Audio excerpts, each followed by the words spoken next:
મંગલ આચરણ એનું નામ છે, મંગલાચરણ. પ્રભુને દિવસમાં 3 વાર યાદ કરવા પડે. સવારે જ્યારે જાગીએ ને ત્યારે પ્રભુને યાદ કરવા પડે, બપોરનો સમય થાય ત્યારે પ્રભુને યાદ કરવા પડે, અને રાત્રે સૂતી વખતે પણ આપણે પ્રભુને યાદ કરવા પડે. ભગવાને યાદી બતાવી છે. હવે જે પહેલો જે શ્લોક બતાવ્યો ને એ શ્લોકની અંદર તમે જુઓ તો ભગવાને એવી વાત બતાવી છે. છેલ્લો જે ચરણ છે ને એમાં એવું લખ્યું છે સત્યમ પરમ ધીમહિ, કે હે પ્રભુ અમારી બુદ્ધિને તમે શુદ્ધ કરો. ભગવાન કેવા છે?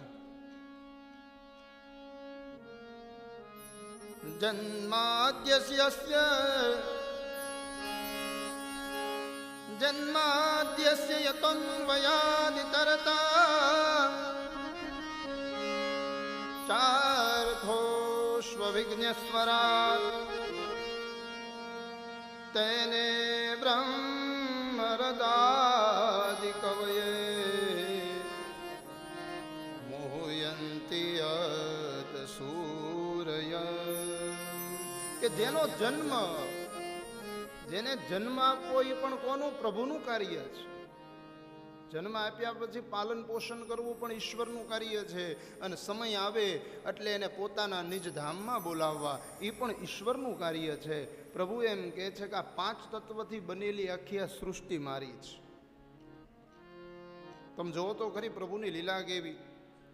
વારી ત્રેજો મયા, વારી કહેતા જળ,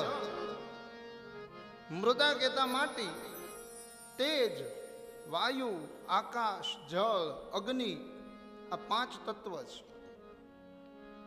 અને આ 5 તત્વ હોય ને તો જ તમે નું બેઠા છીએ. અરે આપણામાં નહીં, પણ તમે જે ચેર ખુરચીમાં બેઠા છો ને એમાં તત્વ પડેલું છે. આ માઇક્રોફોનમાં તત્વ છે. તો તમને એમ લાગે કે નિર્જીવ વસ્તુમાં કેમ તત્વ હશે? છે. 2 લાકડાના કટકા લઈ અને સામાસામી ઘસો